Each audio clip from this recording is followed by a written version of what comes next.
10 years ago, if you wanted a two-seater sports car, you had one choice, the Mazda MX5. Well, now, as you can see behind us, you've got another choice. You've got the Fiat 124 Spider, and this is a reincarnation of the 1970s classic. Now, admittedly, the underpinnings of this car are shared with the Mazda MX5, but that isn't a bad thing. But then, Fiat have done all their own work with the body. And if you think about it, you've basically got Italian looks, and you've got Mazda tech. We're going to take a look around the exterior of the car, the interior, and take it out the road and see what it's like to drive. We're then going to basically discuss the elements of the vehicle. Michael and I will point out certain things that we like. We'll also discuss the driving, the handling, and if it's going to be the car for you, really.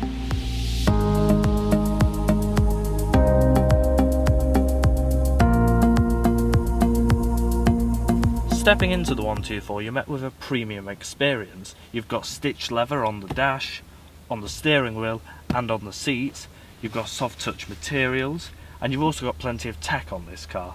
There's heated seats, there's climate control, there's DAB radio, there's sat nav, you can connect your phone. There's just about everything you need. It's even got cruise control. There's a fuel computer built into the infotainment system. There's also your media controls on the steering wheel.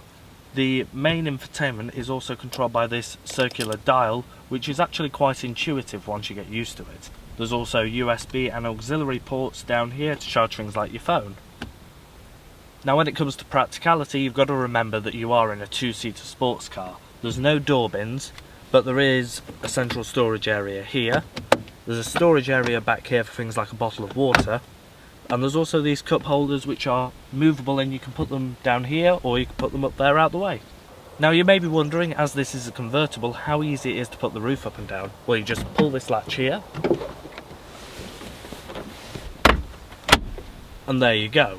Now we are in Britain, so you've got to expect that British weather.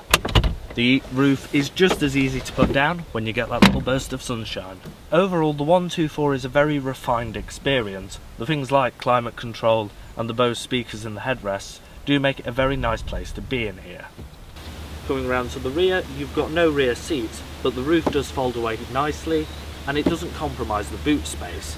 In fact, this boot is actually 10 litres bigger than the Mazda MX5.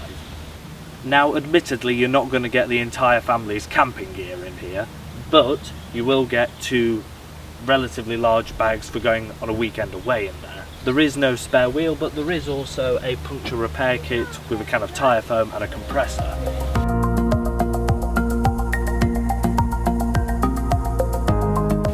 Now this is where Fiat really take control when it comes to the styling. This is a phenomenally good looking car. You've got the great, aggressive, stylish rear lenses, you've got the dual exhausts. Overall, it's just really good looking back here. You've also got this spoiler.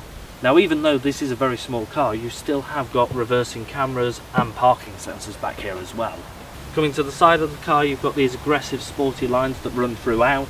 You've got 17-inch alloy wheels on low-profile tyres. You've got the sporty side skirts, keyless entry, and this chrome effect around the top of the windscreen and the back of the seats.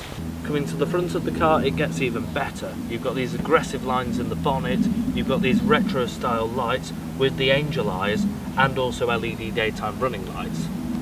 You've also got fog lights, a honeycomb grille and some very nice sculpting on this front bumper.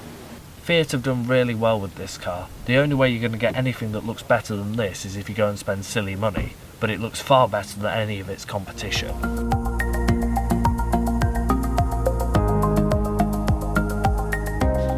The first thing you'll notice about the Fiat 124 Spider is the engine tone. It's got that low end burble. And also, when you're going for spirited driving, it can really go. But that's what you want in a two-seater sports car. You want something that feels sporty,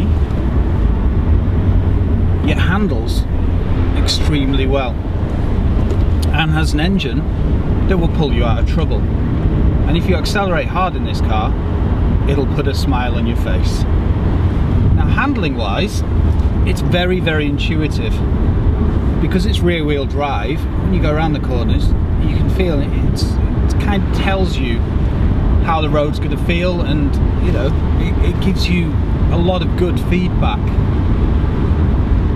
Acceleration wise, if you drop a gear with that 140 brake horsepower engine, you can really perform. Now Fiat have ensured you get a very premium feel in this car, and there's lots of refinement, and it's not just in the chromes and the retro styling, it's also in the gearbox. You've got a short throw gearbox, 6-speed, which feels amazing. There's no play in the gears, and it just feels it's nice and tight. It's exactly what you want in a 2-seater sports car.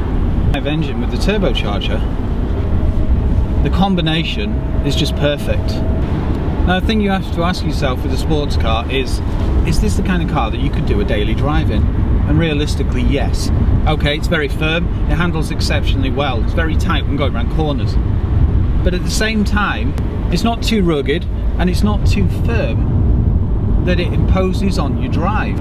Now the reason you buy one of these cars is because you want a fast little spider, which means that you want fast acceleration, you want to be able to hit a reasonable top speed, and you also want to be able to drop the top. And the thing with this car is you can drop the top in literally 5 seconds. And also, because of the British weather, as Michael mentioned, you can pop it up in a matter of seconds. And the thing is, regardless of whether the roof is down or up, it still puts a smile on your face. You still get that feeling of having a sporty little car that can perform and handle and give you an experience that you're not going to forget. Now that's hard in today's world, because so many cars now are so clinical, they almost drive themselves. With this, it's like going back to the old school. You know, you've got very fast power delivery with that turbocharger, but they also offer 170 brake horsepower, a Bath version.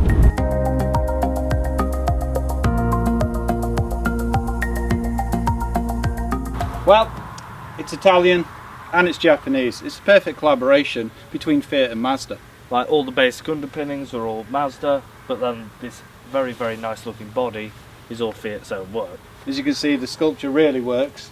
The bonnet and all these surrounds with the different colours and the paints and the chromes, and it all works. And it's an economical car. It's 140 horsepower, and you'll still get 35 to 40 miles to the gallon, and that's quite something for a 2-seater sports car. Now, it's not the most practical thing in the world. You're not going to fit the family and a caravan on the back of it. But you wouldn't want to, would you? Yeah, exactly. Like, it's a driver's car, you know. It's got a very nice gearbox, it's got a very nice engine. And it gives you a big smile when you drive it. That's it. Like, above everything else, this car makes you smile. It makes you feel good, and when you get out of it, you feel £1 million. Like, when it comes to how much it costs, what, 25 grand for this top spec model? And that's a Lusso.